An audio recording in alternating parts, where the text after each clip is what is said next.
Hi, I'm Bob Wagner from You Cook with Chef Bob, and we are in the month of April. I have something fun. I'm going to cook up a pork chop, and I am pairing it with a Yellowtail Reserve Pinot Grigio. Let me explain to you what all the little mise en place, all the goodies we have going into this dish. You're going to love it, and it's easy to do.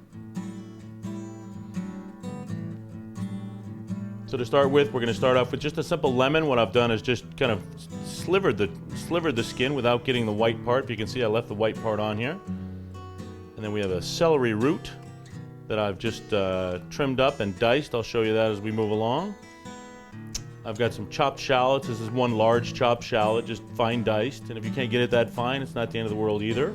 I've got some grain mustard, which is really just whole seeds of mustard in with some of the pulverized mustard seed. So grain mustard, ancient mustard, moutarde à l'ancienne, as the French call it.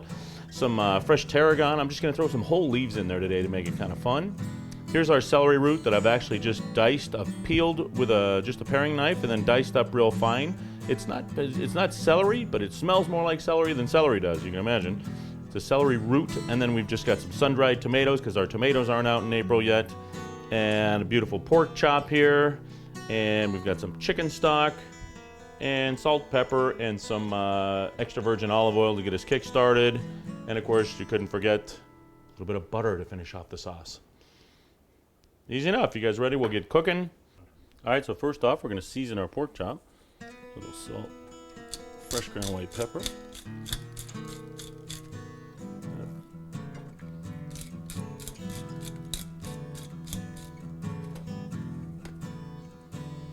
Get a pan hot, a little olive oil in there.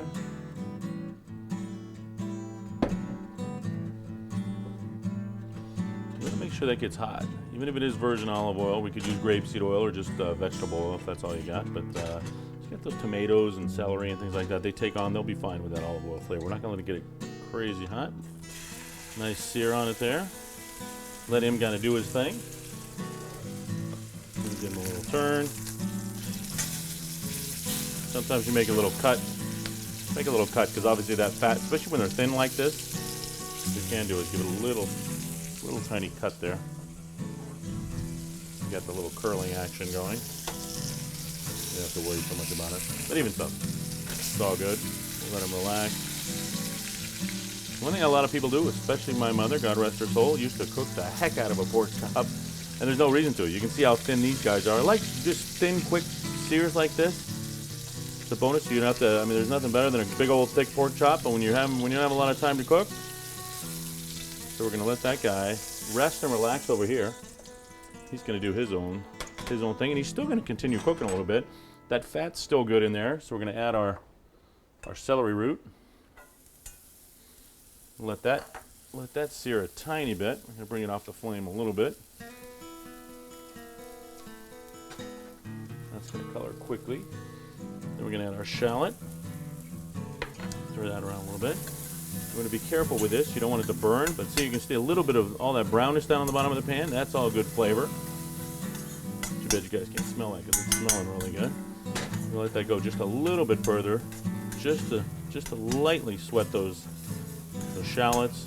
A little color on the celery root, and then deglaze it with the same wine, with our Reserve Pinot Grigio from Yellowtail. We're cooking with it. We're drinking it with it. That's a bonus. You can see we didn't use a lot, but man, does that smell good. And we're going to reduce this down, cook out some of that wine. You'd think that all the wine gets cooked out. It's not true, but it doesn't matter. We're going to reduce that down, concentrate all those incredible Pinot Grigio flavors. What I like about this, most people think Pinot Grigio you're going to do with fish and chicken and things like that. A great pork dish also, especially when we're cooking with it. So we're going to reduce this down. Come back to that in a second. So you can see that's reduced down at least by half. And now we're going to add our chicken stock and do the same thing again. We're going to let that guy reduce down. Come back to it in just a minute. And that's going to cook out all that incredible celery root. So you'll still have a little tiny bite, you'll still have a little tiny crunch in the sauce there, but you'll have that incredible celery flavor. Then also, if you can look at the pork chop here, you can see the juice. There's a little bit of juice. We're going to lose a little bit of water and some of the fat. That's all good stuff too, so that's going in there. And this, just by sitting here in the last 2 minutes, is pretty much cooked through, being as thin as it is. just barely cooked, seared on both sides, and enough for that temperature to wander back up through. And then some hot sauce on top of it, and away we go. You can see that almost looks like sauce consistency, but I'm going to cut it off a little bit here because the tomatoes are actually going to help thicken it up, and the mustard's definitely going to help thicken it up. So you're going to add a tiny bit of mustard. Put that in there. And then we're going to add some tomatoes in here. Let that still cook down. I'm going to turn the flame down just a tiny bit here.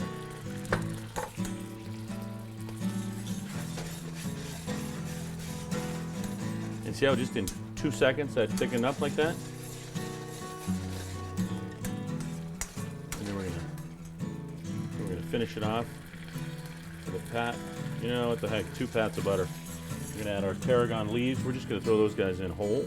Let them wander around. We're gonna add our lemon zest at the end, and that's really gonna give off all that incredible lemon flavor. That's really gonna help find that Pinot Grigio, all those wonderful citrus accents that you're going to find in the wine, and then we reduce down that wine. And look at how pretty that sauce is. That's perfect. Just give it a little taste. Wow. It's rare that we got enough salt and pepper in there. That's perfect. All right, I'm going to move back over here and let's plate this guy up.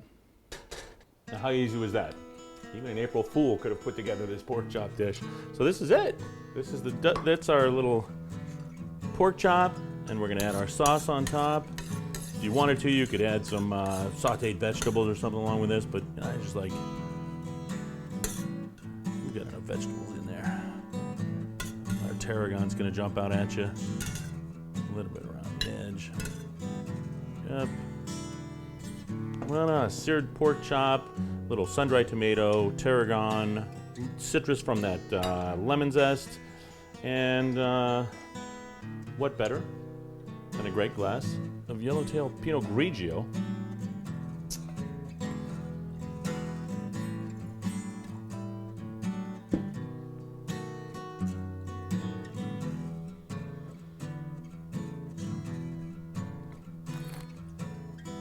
So really clean, light-bodied, you know, hints of lime and citrus, which we're also going to find in our sauce because we reduced down this Pinot Grigio, and then we've got lemon zest in there. Tomatoes are going to be a little bit acidic, even on the sun-dried side. That tarragon's going to wake you up a little bit. That mustard's going to be in there also. Fun stuff. I mean, this is obviously from the best vineyards of the southeastern Australia's superstar vigneron, the guys growing these grapes, to put together something this spectacular. Fun stuff. Great pair. Bon appetit.